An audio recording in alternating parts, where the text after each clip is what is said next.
നമസ്കാരം. സ്വർണവുമായി തലമുറകളായ ബന്ധമുണ്ട് ഇന്ത്യക്ക്. സ്വർണം കൈവശം വെക്കുന്നത് ഐശ്വര്യവും ഭാഗ്യവുമൊക്കെ കൊണ്ടുവരുമെന്നൊരു വിശ്വാസവുമുണ്ട്. റെക്കോർഡ് കീഴടക്കി വില പുതിയ ഉയരങ്ങളിലെത്തിയതോടെ ഇന്ത്യക്കാരുടെ കൈവശമുള്ള സ്വർണത്തിന്റെ മൂല്യം 180 ലക്ഷം കോടി രൂപ കവിഞ്ഞു. ഇന്ത്യൻ കുടുംബങ്ങൾ, അതിസമ്പന്നർ, ക്ഷേത്രങ്ങൾ എന്നിവയുടെ കൈവശം മൊത്തം 25,000 ടൺ സ്വർണശേഖരമുണ്ടെന്നാണ് വിലയിരുത്തപ്പെടുന്നത്. നിലവിലെ വില അനുസരിച്ച് 1 കിലോ സ്വർണത്തിന് 72 ലക്ഷം രൂപയാണ്. 25 വർഷത്തിനിടെ പ്രതിവർഷം ശരാശരി 700 ടൺ സ്വർണമാണ് ഔദ്യോഗികമായി ഇന്ത്യ ഇറക്കുമതി നടത്തിയത്. ഇന്ത്യയിലെ ക്ഷേത്രങ്ങളിലെ സ്വർണശേഖരം 5000 ടൺ കവിയും. നടപ്പുവർഷം സ്വർണവിലയിൽ 25% വർധനമാണുണ്ടായത്. പുതിയ കണക്കനുസരിച്ച് റിസർവ് ബാങ്കിന്റെ കൈവശം 842 ടൺ സ്വർണമാണുള്ളത്. ഇതിന്റെ മൂല്യം 6.8 ലക്ഷം കോടി രൂപയാണ്. പൊതുമേഖലാ സ്വകാര്യ ബാങ്കുകളുടെ സ്വർണ്ണ പണയ വായ്പകളും മികച്ച വളർച്ച നേടുകയാണ്. ഇതോടൊപ്പം സ്വർണ്ണവില പുതു ഉയരങ്ങളിലേക്ക് കടന്നു. കേരളത്തിലെ മുൻനിര ബാങ്കിംഗ് ഇതര ധനകാര്യ സ്ഥാപനങ്ങൾക്ക് ഇത് നേട്ടമായെന്നാണ് വിലയിരുത്തപ്പെടുന്നത്.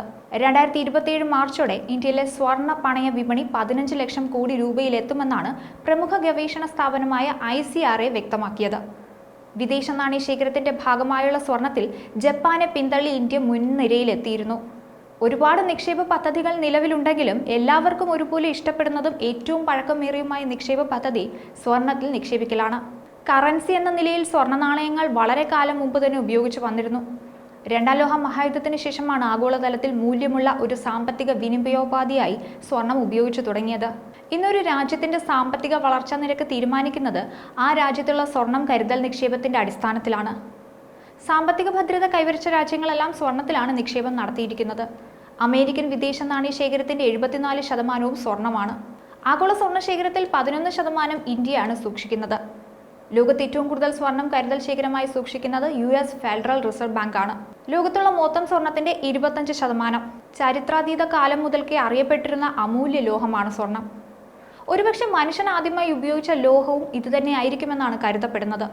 BC 2600 ഈജിപ്ഷ്യൻ ഹീറോഗ്ലിഫിക്സ് ലിഖിതങ്ങളിൽ ഈജിപ്തിൽ സ്വർണം സുലഭമായിരുന്നുവെന്നാണ് പരാമർശിക്കുന്നത്.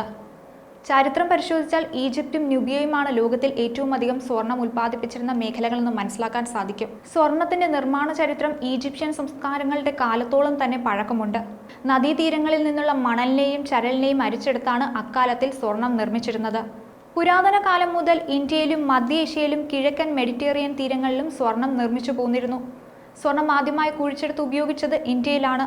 ഉൽപ്പാദിപ്പിക്കപ്പെടുന്ന സ്വർണത്തിന്റെ ഏറിയ പങ്കും ആഭരണങ്ങൾക്കായും നാണയങ്ങൾക്കായും ഉപയോഗിക്കുന്നു.